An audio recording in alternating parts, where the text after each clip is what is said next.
اعوذ باللہ من الشیطان الرجیم بسم اللہ الرحمن الرحیم مولا کائنات حضرت امیر المومنین علی ابن ابی طالب علیہ السلام کے مجموعہ کلام نہج البلاغہ کے تیسرے باب کا 478 نمبر فرمان وقال علیہ السلام، آپ علیہ السلام نے ارشاد فرمایا، ما اخذ اللہ علی اہل الجہل ان یتعلموا، کہ خداوند عالم نے جاہلوں سے یعنی نہ جاننے والوں سے اس وقت تک سیکھنے کا وعدہ نہیں لیا حتی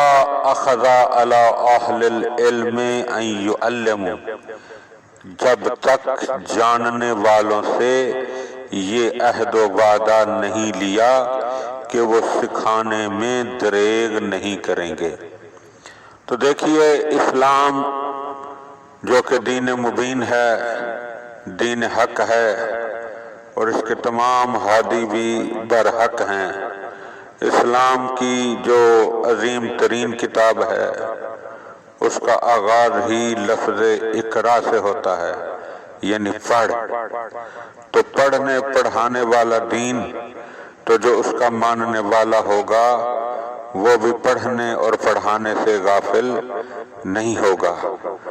جو پڑھنا شروع کرے گا خداوند عالم کے لطف و کرم سے ایک وقت آئے گا کہ وہ جاننے والا بن جائے گا، عالم بن جائے گا، اور جب وہ عالم بنے گا تو پھر اس کے لیے ضروری ہے کہ اپنے علم کو چھپا کر نہ رکھے،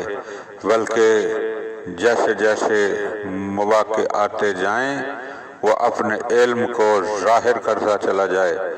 اور یہی بات مولا ہمیں بتا رہے ہیں اور ہمیں متوجہ کر رہے ہیں کہ تب تک جاہلوں سے سیکھنے کا وعدہ نہیں لیا گیا جب تک عالموں سے سکھانے کا وعدہ نہیں لے لیا گیا۔ دعا ہے کہ خداوند عالم ہمیں اپنے مولا کے فرامین کو سمجھنے اور ان پر عمل کرنے کی توفیق عطا فرمائے۔ اعوذ باللہ من الشیطان الرجیم بسم اللہ الرحمن الرحیم۔